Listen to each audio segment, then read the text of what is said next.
FHA series, episode 1. Hey, I'm Justin Rushlow. Happy to be here. Also, Ramona Chapman. We got our partner, Matt Madrano. Hey, he's going to come hang out with us. We're going to talk about FHA loans. What the heck even are FHA loans?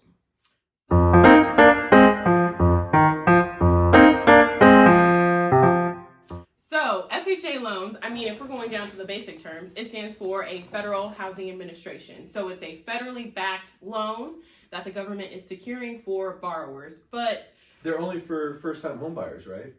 Myth. Total myth. No. Everyone always thinks it's Prove a first-time homebuyer loan, and no, it's a myth. It's a myth. You hear that, guys? It's a myth.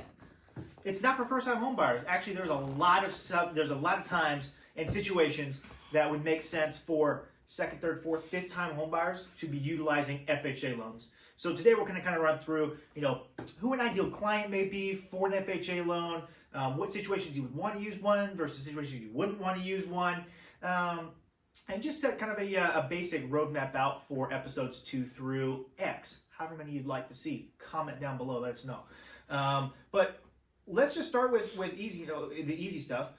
Who is maybe a good client that could potentially fit into an FHA loan?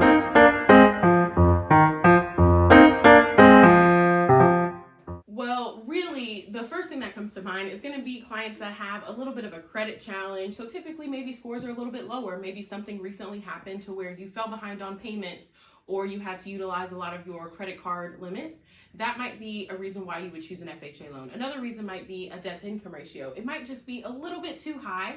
And FHA is much more lenient and forgiving with your credit scores and also your debt-to-income ratio. So, Matt, can you tell us a little bit about the DTI and what the limits are for an FHA loan? Sure. So let's start with what DTI is.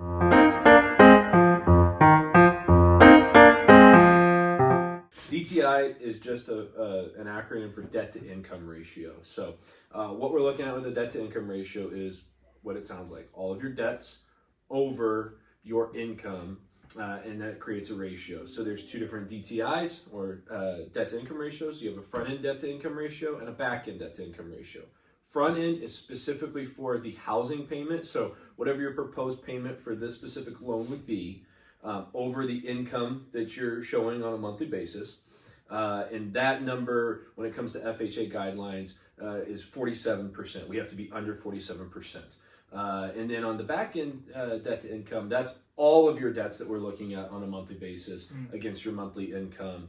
And that can go up to 57%. So you've got a little bit of wiggle room there as you add in your other debts on top of the monthly housing income. That's quite high. They're pretty flexible. Yeah, very flexible. And that's kind of why it fits, like you were talking earlier, those clients that do have some challenges from a DTI perspective or maybe a credit perspective that have high balances or something like that we're competing with that make other loans difficult to approve. Well, that is a great point because the FHA loan was created by the government to help people who had those challenges and who couldn't ever get the 20%. Before, there was that requirement. You had to have 20% down. Your interest rate was fairly high, and they created this loan to basically spark our housing industry to allow homeownership to be easier. But with that does come with some risk.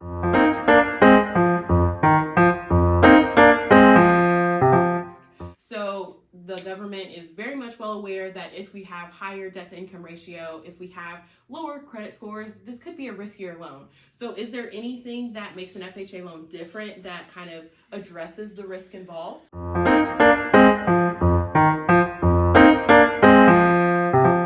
Yeah, so, firstly, we also want to say that just because you're doing an FHA loan does not mean it's a risky loan. There's been several times where we've had clients with 720, 740, even 760 credit scores doing FHA loans for very specific reasons. And we'll kind of touch on that in some later episodes on when that may make sense. But FHA allows you to push the parameters and the guidelines of lending to allow people that may not traditionally be approved for a mortgage be able to get approved, right? Typically, we can go down to a 500 credit score, right? Anything under a 580 credit score typically requires a 10% down payment, right? So it's like, hey, I had some really bad, debt issues, 3, 4, 5 years ago. My credit's just never recovered. but I've saved up a bunch of money and I want to buy a house. I've been responsible for the last couple of years, made all my payments on time, but I want to be able to purchase a house. Normally, conventional loans, right? They're at 620 credit score. They're not going to let you do anything. So an FHA loan will allow you to do that. In some scenarios, they'll even let you do what's called a manual underwrite.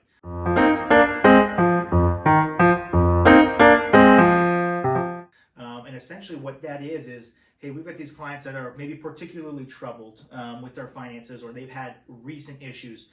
Think of like Chapter 7, Chapter 13 bankruptcies, maybe a lot of recent late payments, whatever it may be, maybe a like foreclosure, medical emergency, something yeah. like that. So some major issues on their credit that prevents them from moving forward on a traditional loan or even on a normal FHA loan.